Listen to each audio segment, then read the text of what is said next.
So, the reason I'm out here shooting this is because I've still been using this old Trinity Force 1:4 scope. I'm not sure if you guys can see this with the sun behind me, but let's see if I can turn this like so. Yeah, so I've been using this old Trinity Force. You guys might remember I bought this one almost 3 years ago, I think. Been using it. I'm too old to be laying down like this all the time. I'd been using it for 3-gun matches, for pistol rifle matches where we're shooting out to 150, 175 meters or so. Today I'm shooting at about 200, and basically I'm just I'm still trying this thing out. I gotta tell you, I'm not really big on buying cheap stuff, as all of you guys know. Right over there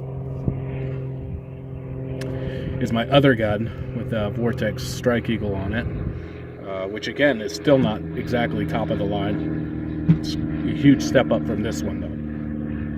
But for the most part, after 3 years, probably 7,000 or 8,000 rounds on various guns with this scope on it.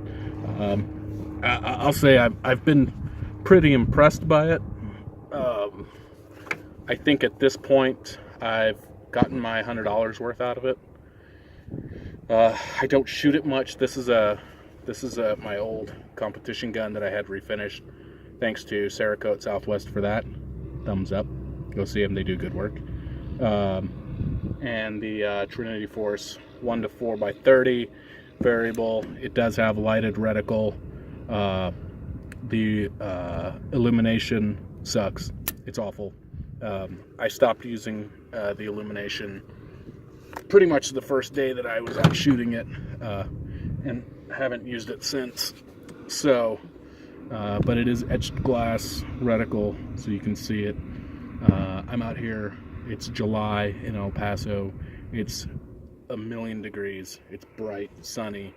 I'm shooting against the desert sand backstop, which is super bright. Lots of light reflecting back at me, and this scope's having no problem seeing anything.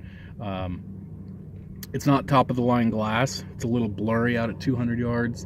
If I had to do real precision work with it, I think this would be a really bad choice for intermediate range precision shooting. What I'm shooting at are 3/4 size IPSC silhouette steel. So from here, this scope is shooting minute a man. I mean, I'm getting hits on the steel. You can hopefully you guys could hear that in the video. For a competition purposes, like I've been shooting it, it's all I need. I just need it to hit that steel from here, and it's doing that just fine. I give a lot of that credit, of course, goes to the gun.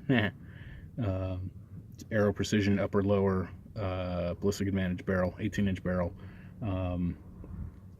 It's got a I think it's an Aero Precision bolt carrier, and then, you know, the good old Chinese Trinity Force 1:4 power variable optic. If you're looking for a super cheap optic, don't get that NC Star crap, don't get that Barska crap. I would be fairly hesitant to recommend this for anybody, like I said, doing any kind of precision shooting. If you're looking for something to bring out here to the desert on the weekends and blast steel from a couple hundred yards away, it's fine.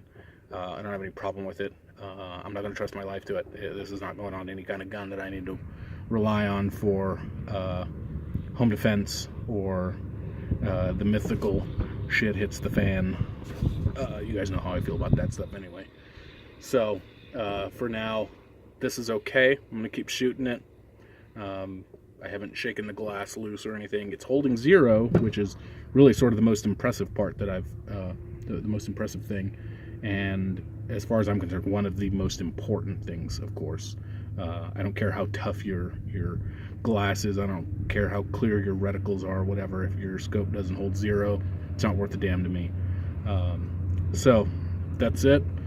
Trinity Force, after all this time, finally getting around to making a short little video about it. Okay, that's it. Thanks for tuning in. I'm gonna go drink some water before I die.